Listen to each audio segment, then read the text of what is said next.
night, and welcome to Fast Break Breakfast, NBA podcast. My name is Keith. Here, once again, through the miracle of computer phone, my buddies Chuck and Jon.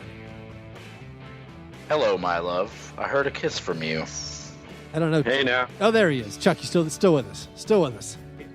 I'm mad. It's, Are you as mad as Spencer Dinwiddie after an uncalled foul? No, he cries. He cries a lot. Are you as mad as... Okay, we'll go down from there. Are you as mad as Marc Gasol after an uncalled foul?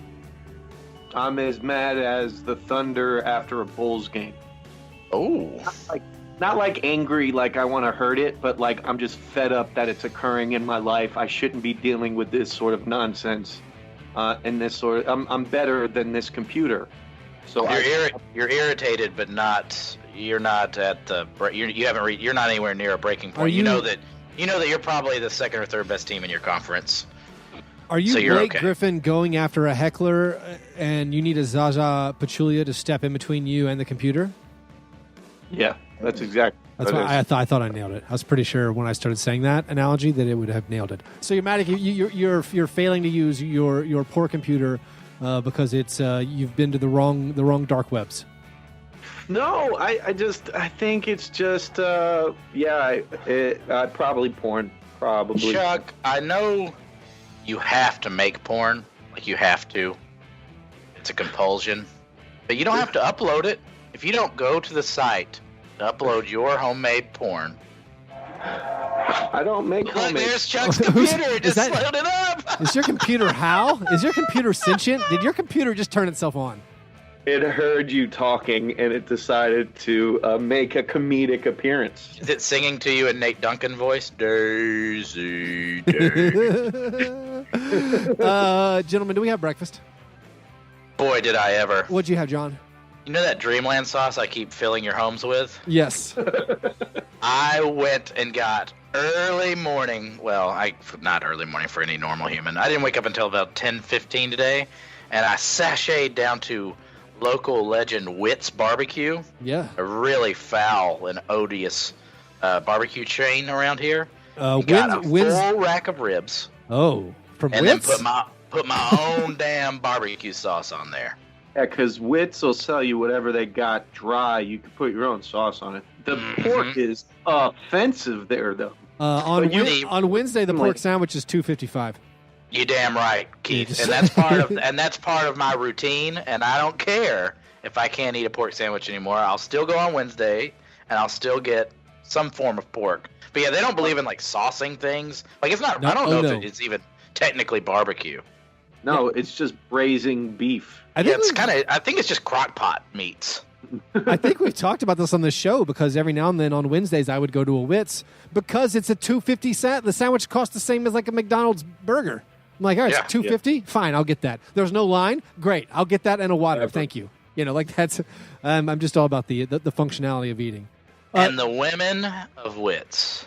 The women of Witt's. So the Witt's I go to most delightfly trashy. I write long Flannery O'Connor-esque tales about them every time I see them. Well, so we go to different Witt's, and this is about the intricacies of Nashville. The Witt's that's near my work, which is in the very regal blue blood Belle Meade area of Nashville, also has the nicest / trashiest just out of high school. I feel like maybe it's a family business. Maybe it's a juvenile delinquents working off some community service. Maybe it's one of those for-profit prisons. I am being statutory right now. But I love them, and they're all named Misty. They're all named Misty. You can't even go inside my Witt's, Keith. There's no way to get inside. Oh, it's just drive-through only? There's a prominently displayed firearm behind the counter. So, yeah, we're going to very different Witt's. Speaking of the people working behind the counters, I've gotten the vibe from most of these fast food joints I've gone to, Panera Bread, Five Guys, and... Listen to what Keith considers fast food, Chuck. Is that not fast food? I don't know. Not fast food. There's no drive-through window. All right, well, whatever, the fast casual, whatever those fast casual chains, they are hooked up with some kind of for-profit prison It is all their workers are Orange is the New Black. Like, it's all female crews. Every time I go, Careful, Keith. it's all neck tattoos. I'm just saying, oh no. I don't know. It's a weird vibe. I don't understand John's mutterings and groans. Keith, high school valedictorians have face tattoos now. That's probably You're just gonna have to understand how the world is. That's true. But I'm saying these people parcel of you being old. No. These people were not born after 1994. Okay. I'm saying these are all people like, mid 40s or more with neck tattoos, Trejo. and you're like, that isn't like. I understand the younger generation; they're getting tattooed a little more. I'm going to Google this. I'm pretty sure there's some prison work program where they only have to pay these workers like $1. Check the back of their neck for a tooth. Yeah, or a barcode. Chuck, what did you have for breakfast? Well, I traveled this morning and ended up at the Denver airport. I'm currently in Dallas, Texas. Big D. Oh. But I was in the Denver airport, and I had to get up early flight. But I had a turkey club sandwich. Okay.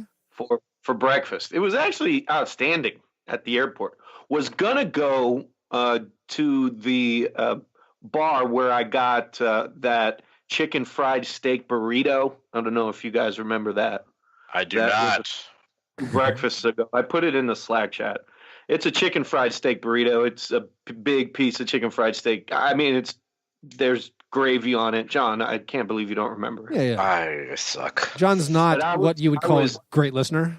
No, I was looking forward to this burrito. And then when I got there, I sit down and some guy with a bunch of face tattoos, ironically, says, if you're looking for quick service, this isn't the place. Their credit card machine was down. They were printing credit card receipts with like the carbon paper. Oh, they were doing the swipe, the chink. Yeah. Cha-ching. Never even knew that was still an option. I thought somebody on the staff just pulled their phone out and they hotspotted a Wi-Fi connection. Seriously? Like, yeah, it flabbergasted me. I used that in like the late 90s to sell Air Jordans at Foot Action in Broward County, I was Florida. wondering if you actually had one of you on the black market were selling out of your trunk, and you had acquired an old-timey credit card. What do you call that? That I feel like our under 30 crowd doesn't even know what we're talking about. Yeah, I don't know what that is. I don't know what it's called. It's just a loud, violent. I think you used the word wax paper. It's a wax paper shanty device. Yes, shanty device. And you could, back in the day, you used to be able to like commit credit card fraud so much easier because they would take the copy of the credit card and then send it to the credit card company, and then they would charge the company that sent them it. It was. I don't know if it gets much easier to commit credit card fraud than just send me an email. I will respond and somehow give you all of my credit card information. Well, and my PayPal account link. I mean, the old way, every time you purchased it created a copy of your entire credit card number in triplicate, right? Just it was like that's what it was. Like everyone now has a copy. I think the phrase carbon copy comes from this old shantytown device. Is this a Dinwiddie? Is this machine a Dinwiddie? I think the machine is called a Dinwiddie. My breakfast was again I fried some egg. I fried some egg for the baby. We shared it. We share an egg with a baby. It's kind of like a morning routine now. Did you chew it up and drop it into its mouth like a bird? Yeah. That's how she likes it. She gets angry if I don't do it that way. So some kids are picky like that. Yep, picky eater. All right. I wouldn't eat the ends of hot dogs.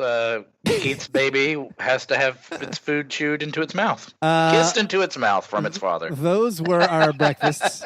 After our breakfast, we moved to our breakfast in bed apologies. This is our chance to make right what we might have gotten wrong on any previous episode. Does anyone have anything they need to make amends for? I feel like as a group, we have sullied the name, and not just us, like the basketball hipster world. We've sullied the name of Russell Westbrook to a point that's gone too far, maybe? Okay. Because I feel like the Thunder are in an incredible place right now, and a lot of that is due to Russell Westbrook being fine with his usage being down, doing different types of... I know he still can't, he's still shoots like a fool, but his usage is down, and in every other category, he's dominating. And the Thunder, to me, look, despite having a coach like Billy Donovan, who I don't think much of, and despite having maybe their best defender not playing, the Thunder look like a buzzsaw to play. Yeah, Paul George is really taking over. But I actually saw today, I saw a few of the NBA Hive Mind folks jumping on we need to praise Russell Westbrook's adaptability this season. He's really morphed himself into a slightly different role. Oh, damn it. So I'm doing exactly what I'm trying to rail against. So, John, you have moved collectively with the Hive Mind. And now it's okay, NBA Hive Mind. We now appreciate Russell Westbrook. Okay, let me pivot my apology. I also could apologize to Paul George and or Steven Adams, because I don't think I've given them enough credit over the years. And I've watched the last 3 Thunder games, and that is just a cohesive unit, and it's because of Jerry and Grant also should probably be mentioned. Like, that's just a team that's playing really well and knows how to play together. And Steven Adams, honestly, it's not just defensively. Offensively, his IQ is through the roof. And then Paul George, who I've always said things like not a top 10 player. Like, Paul George right now is a top 5 player. So Paul George is on that fringe MVP discussion. Another thing with the Thunder this season, one of those reasons that they've gotten good, I think, in addition to maybe Russell Westbrook just slightly altering his role, is that they got rid of 5 guys last year who aren't in the NBA this year. Yeah. The old, why are we carrying 5 guys who are no good? Yeah, I feel really good about the Grizzlies getting rid of Andrew Harrison and him not being able to stick anywhere. Yeah. Like that. I agree with you. That's like, to me, that's an excellent barometer of when you've done the right thing. Because they got Nerlens Noel, for minimum, he's coming in and playing well, but there's no more Kyle Singler to try to figure out where he's going to play. They upgraded all their talent. What is Alex Abrinas though? He's just Kyle Singler with mutton chops. Swarthy index, Chuck. Swarthy index. I knew John was going to say swarthy. Is incredible. He looks like Wolverine. But the thing with Westbrook that's kind of been impressive is his story arc in the NBA has been, first he's the sidekick, then Durant leaves and he has to prove himself this monster MVP triple-double machine. And now he's like, wait, if we're going to do anything in the playoffs, I can't just take every shot. I got to get these young guys, Diallo and Abrinas and all these basically barely rotation players at the start of the season that are currently providing big minutes and stops when guys like Roby Roberson isn't playing. And remember, we got to say Robertson, or the Thunder fans will get annoyed with you. I know you're making a Roby Roberson joke, but we got to throw out Robertson because people get angry. I know. Well, Chuck, you bring up something that I would like to touch on in that, no matter how much Zach Lowe and Bill Simmons harp on the MVP year that shouldn't have been, Russell Westbrook has had unbelievable years and continues to have an unbelievable year doing something slightly different. So he really needs to be put back into that echelon as one of the best players in the NBA. Even if he's taking a back seat to Paul George right now, that's still based on his own recognizance of, hey, I need to take a back seat to Paul George right now. Well, I don't need to take every shot in December. It's a long season. And we watch, we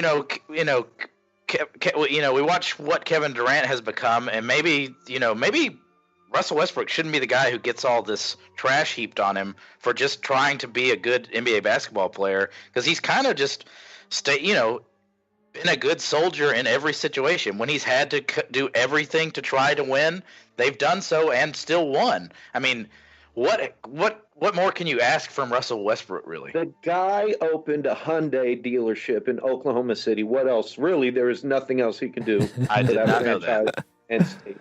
Also, at the Thunder, if they ever start hitting some shots, they'll be even better. They're doing this, no kidding, great, and they're last in the NBA in 3-point percentage. Cannot hit shots. Your boy swarthy Kyle Singler, Alex Abrinas can't hit a shot. Yeah, they're like the anti-Kings. Yeah. I mean, I could keep apologizing forever because Dennis Schroeder is perfect on this team. He's so good. He's